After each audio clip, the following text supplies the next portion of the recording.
안녕하세요. 제2의 아지트에 오신 여러분 환영합니다. 제가 연민은 사랑이 아니다라는 주제로 이야기를 나눈 적이 있는데요. 그 말미에 나를 구원할 수 있는 존재는 유일하게 나 자신이다 라는 말씀을 드렸습니다. 그런데 사실 이 말이 이해가 갈 듯하면서도 좀 모호하고 어렵기도 하고 그렇다는 생각이 들더라고요. 그래서 오늘은 이 말이 조금 더 구체적으로 어떤 의미인지 좀 같이 살펴보려고 하고요. 이거를 설명을 하기에 아주 적합한 영화 주인공이 있어서요. 그래서 여러분 그 영화 타이타닉 아시나요? 그 타이타닉의 여자 주인공 로즈가 아주 이 말을 잘 설명을 하고 있거든요. 그래서 이 로즈의 행적을 따라가 보면서 오늘 이 말을 조금 더 같이 이야기를 나눠보려고 하고요. 그래서 이게 어떻게 보면 나의 어떤 자아를 찾아가는 이야기라고도 할 수가 있습니다. 그래서 꼭 끝까지 오늘 영상도 같이 해주셨으면 좋겠고요. 그리고 좀 제가 안내 말씀을 하나 드릴 게 있습니다. 제가 사실 이런 영화나 문학작품 속 인물을 분석을 하면서 인간의 심리나 어떤 인간관계를 생각해 보는 시간을 한 달에 한 번은 가져보려고 하고 있어요. 근데 사실 이 컨텐츠는 제가 평소에 이제 공개를 하고 있는 그 노하우를 전달하는 컨텐츠보다 훨씬 품이 많이 들거든요. 왜냐하면 영화도 제가 좀 다시 봐야 하기도 하고 대사도 꼼꼼하게 확인해야 하고 이 스크립트 작성부터 해서 뭐 사진 자료를 모으고 자막을 넣고 이러는데 다 한 두세 배 정도는 더 시간이 드는 것 같아요. 네, 그럼에도 불구하고 제가 이 컨텐츠를 한 달에 한 번 정도 나누고 싶은 이유는 그 노하우를 전달하는 영상에서 얻어 가실 수 있는 것도 있지만요. 이런 문학작품 속의 인물을 따라가고 생각하고 감정이입하고 이러다 보면 조금 더 다른 깨달음과 그런 느끼는 것들이 있으실 거라고 생각을 해서 이 영상을 제가 한 달에 한 번은 만들어 보려고 하니까요. 여러분들이 계속 많은 관심 가져주시고 꼭 끝까지 이 영상을 함께 해주셨으면 좋겠습니다. 이 타이타닉은 사실 너무나 유명한 영화이긴 한데요. 그래도 모르시는 분들도 계실 수 있어서 그냥 진짜 아주 간단하게 이 서사를 말씀을 드려보도록 할게요. 일단 이 영화는 1997년에 개봉을 했고요. 제임스 카메론 감독이 만들었고요. 그 아바타 감독 있잖아요. 그리고 이 97년에 개봉을 해서 이듬해인 98년에 아카데미 시상식에서 무려 11개 부문을 석권을 한 어마어마한 영화입니다. 그리고 당시에 흥행 기록을 1위를 기록을 했고 이 기록이 깨진 건 이 아바타가 개봉을 했을 때, 그러니까 자기 기록을 자기가 깬 거예요. 그래서 대중성과 예술성을 모두 잡은 정말 엄청난 영화라고 할 수가 있습니다. 그런데 사실 이 스토리는 되게 간단하거든요. 전형적인 사랑 스토리고요. 이 타이타닉이라는 초호화 여객선에 잭과 로즈라는 사람이 각각 탑승을 했습니다. 그런데 이 두 사람이 여기에서 만나서 사랑에 빠지고, 그런데 이 배가 빙산에 충돌을 하면서 결국에는 사고가 일어나고, 그래서 이 둘의 사랑은 이루어지지 못하는, 그래서 전형적인 그 비극적인 사랑의 이야기를 담고 있고요. 그리고 실제로 이 제임스 카메론 감독은 현대판 로미오와 줄리엣 이야기를 만들어 보고 싶었다고 해요. 그 배경을 이 타이타닉으로 해서요. 그래서 아마도 이 영화를 많은 분들이 사랑 이야기, 그리고 중반에 그 빙산에 부딪힌 이후에는 재난 영화, 좀 스펙터클하고 되게 가슴 아프고 그러한 이야기로 기억을 하실 건데요. 근데 저는 오늘 이 영화를 이 로즈라는 사람의 성장기라는 관점에서 바라보려고 합니다. 그러니까 이 로즈가 엄마와 자기의 기존 그 세상을 여기에서 독립을 해서 자기의 정체성을 찾아가는 이야기로 바라보려고 하고 있어요. 그래서 여러분이 이 영화를 기존에 이해하셨던 것과는 조금은 다른 그러한 시선을 접해 보실 수 있지 않을까라는 생각이 듭니다. 오늘은 사설이 되게 길었는데요. 그럼 지금부터는 이 로즈라는 인물의 행적을 따라가 보면서 내가 오로지 나를 구원할 수 있다라는 말이 어떤 의미인지 생각을 해보도록 하겠습니다. 일단 이 영화는 로즈가 미국으로 가기 위해서 이 타이타닉이라는 배에 승선을 하는 장면으로 시작을 합니다. 이 로즈가 미국으로 가는 이유는요, 자기의 약혼자 이 칼과 결혼을 하기 위해서예요.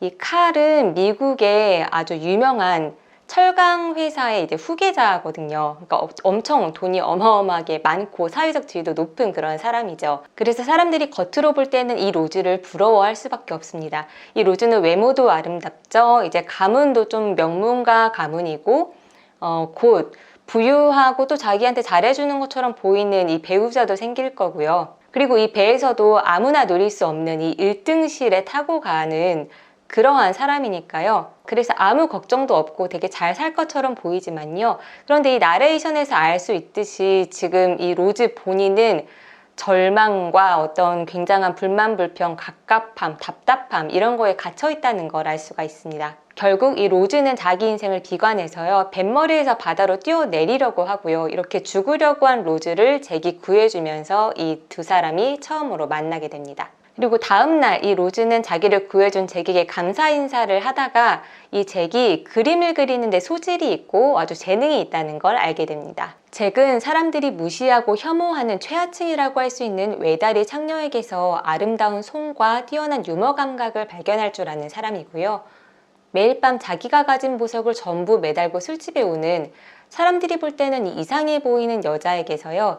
잃어버린 사랑을 기다리는 외로움을 볼 줄 아는 사람입니다. 그러니까 잭은 어떻게 보면 물질과 지위 같은 겉으로 보이는 것에만 집착하는 이 약혼자 칼과는 다르게 사람의 내면의 아름다움과 이제 본질을 볼 줄 아는 사람이라고 할 수 있습니다. 그리고 이후에 로즈는 잭의 초대로 3등실 객실에 가서 이제 거기에서 파티를 즐기게 되는데요. 이때 로즈의 표정이 진짜 밝고 되게 행복하고 그렇게 보여요. 그리고 내가 드디어 살아있구나. 내가 살아있다고 느껴. 이런 것들을 이 로즈의 표정에서 느낄 수가 있습니다. 그런데 이런 로즈의 행동은 당연히 엄마와 약혼자의 귀에까지 들어가게 되고요. 이 두 사람에게 로즈는 행동 거지를 똑바로 하라는 이 강력한 경고를 듣게 됩니다. 그런데 사실 로즈의 엄마는요, 이 로즈를 진심으로 사랑한다고는 할 수가 없습니다. 사실 딸의 행복이나 불행 이런 거에는 관심이 전혀 없는 사람이죠. 그러니까 로즈가 되게 답답하고 힘들어하는 거고요. 이 로즈의 엄마에게 중요한 건요, 오로지 자기의 그 특권을 유지하는 것, 계속해서 경제적인 풍요를 누리고 자기의 사회적 지위를 누리고 사람들에게 되게 잘 보이고 이런 것이 중요한 사람입니다. 그리고 이거를 사실 자기는 전혀 아무런 노력도 하지 않고요. 딸을 부잣집 그 사위에게 시집을 보내서 그래서 이거를 유지하고 싶어하는 그런 사람이에요. 그래서 로즈의 엄마가 이 로즈에게 이기적이라고 표현을 했지만 사실 진짜로 이기적인 건 로즈의 엄마라고 할 수가 있죠. 그리고 이게 어떻게 보면 최근의 시각에서는 일종의 가스라이팅 같은 거라고도 할 수가 있어요. 이 로즈의 엄마는 계속해서 로즈에게 어떤 죄책감을 심고 그렇게 해서 자기가 원하는 걸 이 로즈를 통해서 달성을 하려고 하는, 그래서 조종하려고 하고 그러한 모습을 보이고 있으니까요. 그리고 사실 칼에게 진짜로 잘 맞는 이 천생배필은 로즈가 아니라 로즈의 엄마라고 할 수가 있어요. 이 두 사람은 너무나 비슷하거든요. 일단 특권의식을 누리고 싶어하는 그런 가치관도 비슷하고요. 사람들에게 보이는 게 중요한 것도 비슷하고 나르시시스트적인 면모도 엄청 비슷합니다. 그래서 이 두 사람이 합심을 하다 보니까 이 로즈가 더 헷갈리고 벗어나기가 어렵고 그렇다고 할 수가 있는데요. 그래서 어떻게 보면 잠시 그 방황을 했던 이 엄마와 칼의 입장에서는 일탈을 했던 로즈는요, 결국에는 엄마의 요구를 수용을 해서요, 그냥 엄마의 뜻대로 살아가기로 또 마음을 정합니다. 이렇게 그냥 자기가 있을 곳은 엄마와 약혼자인 칼 옆이라고 그렇게 자기 합리화를 하는 거죠. 그런데 이러한 로즈에게 잭은 지금 변하지 않으면 언젠가는 이 로즈라는 당신이라는 사람은 사라질 것이라고 현실을 직시하는 그러한 이야기를 들려줍니다. 그리고 로즈는 갈등을 하다가 결국에는 잭을 선택하기로 하는데요. 근데 여기서 조금 다른 말씀을 드리자면, 이게 지금 영화고 영화에서 이 잭은 되게 멋있고 엄청 좋은 사람으로 나오잖아요. 근데 현실에서는 내가 뭐 엄마나 이런 부모님을 벗어나기 위해서 누군가를 만난다 이렇게 되면 연애나 결혼이 다시 그 부모님과의 관계를 반복을 하게 될 가능성이 되게 높습니다. 그러니까 나는 좋은 사람이라고 생각하고 만났는데 다시 지배적이고 나를 휘두르려고 하고 이런 사람을 만나게 될 가능성이 되게 높아요. 그래서 이게 현실에서는 내가 이제 부모와 나의 관계를 이제 객관적으로 좀 잘 보고 마음이 정리되었을 때, 그랬을 때 이제 누군가를 만나야 조금 괜찮은 사람을 만날 수 있다라는 말씀을 잠깐 번외편으로 드리려고 하고요. 다시 영화로 돌아와서, 그런데 이 영화에서는 이 로즈가 자기의 이러한 과정을 다 끝냈다고 가정을 하고 이 영화를 보셔야지 좀 더 이해를 하실 수가 있습니다. 그래서 이 영화에서 로즈가 잭을 선택했다는 거는요, 단순히 나는 사랑을 쫓아가겠어 라는 이러한 의미라기보다는요, 나의 기존의 세계에서 이제 나와서 내가 진짜로 원하는 내 삶을 만들어 가겠어 라는 어떤 의지의 표명이라고 할 수가 있습니다. 그러니까 이제 나는 엄마에게 휘둘리지 않고 나의 인생을 내가 원하는 대로 내가 주체적으로 살아가겠어라는 일종의 선전포고라고 할 수가 있어요. 그래서 이 로즈라는 사람의 기존의 세계에 균열을 낸 건 잭이지만요, 사실 이거를 결국에 선택을 한 거는 로즈이고요. 어떻게 보면 이 잭이라는 이 사람의 어떤 진가, 가치를 발견한 것도 이제 로즈의 선택이라고 할 수가 있습니다. 그래서 바로 이게 우리가 나를 구원할 수 있는 유일한 존재는 바로 나 자신이다라는 의미가 바로 여기에 있는 거예요. 주변에 아무리 좋은 사람들이 있다고 하더라도 내가 내 인생을 스스로 만들어가겠다라는 그런 의지, 어떤 생각, 이런 것들이 있지 않다면 나는 계속 휘둘리고 그렇게 살아갈 수밖에 없으니까요. 그리고 로즈가 잭을 찾아가서 나는 당신과 함께 하겠어요 라는 이야기를 전달을 하고 나서 이제 나오는 장면이 그 유명한 뱃머리에서 그 양쪽으로 팔 벌리고 자유를 만끽하는 그 장면이 나오고요. 그리고 그 다음에 로즈는 이 잭에게 자기를 그 파리의 여인들처럼 그림을 그려달라고 하죠. 그리고 이때 로즈는 이제 몸에 아무것도 걸치지 않고 오로지 그 고귀한 다이아몬드 목걸이 하나만을 걸고 이제 그림을 잭에게 그려달라고 하는데요. 그리고 나중에 이 그림이 침몰한 타이타닉에서 발견이 되면서요, 이 노년의 로즈를 찾아서 이 이야기를 듣는 것으로 이 이야기가 시작이 되는 그러한 구조를 띠고 있는데요. 로즈가 이제 아무것도 걸치지 않고 이제 그림을 그려달라고 한 거에는 이 잭을 향한 신뢰도 있겠지만요, 나는 이 거칠애를 모두 다 벗어 던지고 그냥 오로지 이제는 나 자신으로만 존재를 하고 싶다, 이러한 의미를 반영을 하고 있지 않은가라는 생각이 듭니다.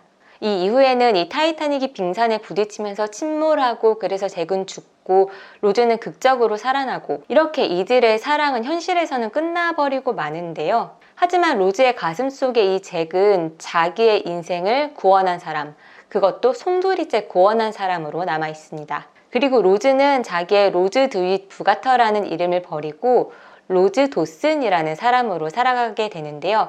이 잭의 이름이 잭 도슨이었거든요. 그럼 여기서 궁금해지는 게 이 잭이라는 사람은 대체 어떤 인물이냐, 얼마나 대단하길래 이 로즈라는 사람이 이렇게 잭이라는 사람을 높이 평가하느냐, 이게 좀 궁금하지 않으신가요? 궁금하셔야 하는데요. 그래서 이 잭이라는 인물을 조금 더 살펴보면요, 저는 잭이 만일 이 2024년에 태어났으면 되게 유명한 스타트업의 CEO가 되어서 성공했을 거라고 생각을 합니다. 일단 이 잭이라는 사람의 겉으로 드러난 면모만 살펴보면요, 이 잭은 10대 시절에 어머니와 아버지, 부모님을 모두 다 여의었습니다. 그 다음에는 이제 정처 없이 떠돌아다니는 인생을 살고 있는 어떤 떠돌이 화가, 떠돌이 예술가라고 할 수가 있고요. 사실 이 타이타닉에 탑승을 한 것도요, 타이타닉이 떠나기 바로 직전에 포커 게임에서 이겨서 그래서 탑승권을 획득을 해서 이 배에 오를 수가 있었습니다. 그래서 이게 어떻게 보면 불우한 인생이라고 할 수도 있지만요, 사실 잭은 이러한 성장 배경 덕분에 일찍이 독립적인 사람으로 성장을 할 수가 있었습니다. 그리고 인생은 예측불가하고 내가 계획한 대로, 바라는 대로 되지 않는다는 것도 일찍이 깨달았고요. 그래서 잭은 어떤 미래의 계획이나 찾아오지 않은 그런 걱정거리, 여기에 사로잡히기보다는요, 현실에 집중하고 이 현실을 충실하게 살아가려는, 어떻게 보면 되게 자아가 건강한 사람이라고 할 수가 있습니다. 그렇다고 잭이 대책 없는 낭만주의자, 그리고 낙관주의자는 아닙니다.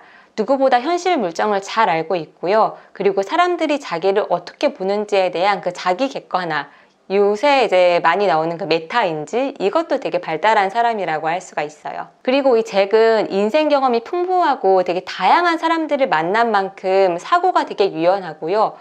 어떤 일이 벌어졌을 때 대처하는 능력, 이 문제 해결 능력도 매우 뛰어납니다. 이러한 면모는 영화 내내 계속 나오고 있죠. 그리고 앞에서도 살펴봤듯이 사람이나 사물의 본질을 이제 볼 수 있는 그러한 안목을 가진 사람이기도 합니다. 이러한 모습은요, 잭이 로즈를 구한 이 보답으로 1등실 그 식사 자리에 초대를 받아서 여기에서 대화를 하는 장면에서 아주 잘 드러나고 있습니다.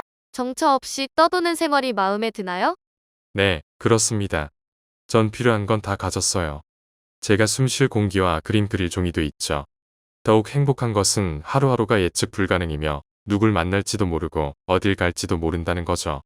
어젯밤에는 선교 밑에서 자고 있었는데 지금은 세계 최고의 배에서 여러분과 샴페인을 들고 있잖아요. 인생은 축복이니 낭비하면 안 되죠. 미래는 아무도 모르는 법입니다. 어떤 일이 일어나든 대처하는 법을 배워요. 순간을 소중히 해야죠. 아마도 순간을 소중히 해야 한다. 이 말은 이 영화에서 이 제임스 카메론 감독이 가장 하고 싶었던 말이 아닐까 싶어요. 그래서 이 영화의 장르도 사랑 이야기이기도 하지만 이 재난 영화의 장르를 선택한 것도 이 메시지를 전달하기에 적합하다고 생각을 해서 선택을 한 게 아닐까라는 그러한 추측을 할 수가 있습니다. 사실 우리가 사랑을 하고 싶은 건 이 타이타닉에 나오는 잭처럼 완벽하고 엄청 좋고 나만을 바라봐주고 신뢰할 수 있고 나에게 무한한 사랑을 베풀어주고 이러한 사람, 어떻게 보면 나를 구원해줄 수 있는 사람을 만나고 싶어서 계속해서 사랑을 갈망하는 게 아닌가라는 생각이 들어요. 그래서 지금 내가 뭐 되게 외롭거나 힘들거나 인생이 잘 풀리지 않거나 이러면 나에게는 이러한 잭 같은 사람이 없어서 그래. 나의 부모님도 나에게는 이런 사람이 되어주지 못했어 라고 하면서 누군가를 탓하게 되는 게 아닌가 싶은데요. 그런데 오늘 계속 말씀드렸듯이 나를 구원할 수 있는 존재는 나이고요. 이 로즈는 잭이 자기 인생을 구원해 줬다고 하지만요. 이렇게 자기를 구원해 줄 수 있는 사람을 곁에 두고 환경을 만들고 이런 것도 다 자기가 해나가야 하는 일이라고 할 수가 있어요. 그래서 만일에 내가 사랑받지 못하고 되게 외롭고 이런 게 뭐 부모님이나 누군가의 탓이라는 생각이 드신다면 저는 이런 말씀을 드리고 싶습니다. 우리에게 이렇게 로즈처럼 완벽한 잭이라는 단 한 명의 사람은 없지만요. 사실 내가 지금까지 이런 사람으로 살아갈 수 있게 된 거에는 되게 무수한 많은 잭들이 나를 스쳐 지나갔기 때문에 지금의 내가 있는 게 아닐까라는 그러한 생각이 들거든요. 너무 긍정적으로 생각하는 거 아니냐고 생각하실 수도 있지만요. 뭐 그 사람이 사람에 따라서는 한 명일 수도, 10명일 수도, 100명일 수도 뭐 그렇지만 이렇게 스쳐 지나가면서 나를 응원해주고 좋아해주고 위로해주고 뭐 도움을 주고 이런 사람들이 있기 때문에 사실 우리가 살아가는 것도 맞는 거기도 하니까요. 그래서 나의 어떤 상처나 결핍 이런 게 자꾸 보인다면 그것보다는 지금까지 내가 있게 한 나의 그 수많은 작고 소중한 잭들을 생각을 하시면서 인생을 살아가신다면 이 인생이 조금은 더 따뜻하고 충만해지지 않을까라는 그러한 말씀을 드리면서 오늘 영상은 마치려고 하고요. 모쪼록 오늘 영상이 여러분이 여러분을 이해하고 여러분의 인생을 주체적으로 가꿔가시는데 조금이나마 도움이 되었으면 좋겠고요. 오늘 영상이 마음에 드셨다면 구독과 좋아요로 마음을 표현해 주시면 진심으로 감사드리겠고요. 그럼 저는 더 좋고 알찬 영상으로 돌아오겠습니다. 감사합니다.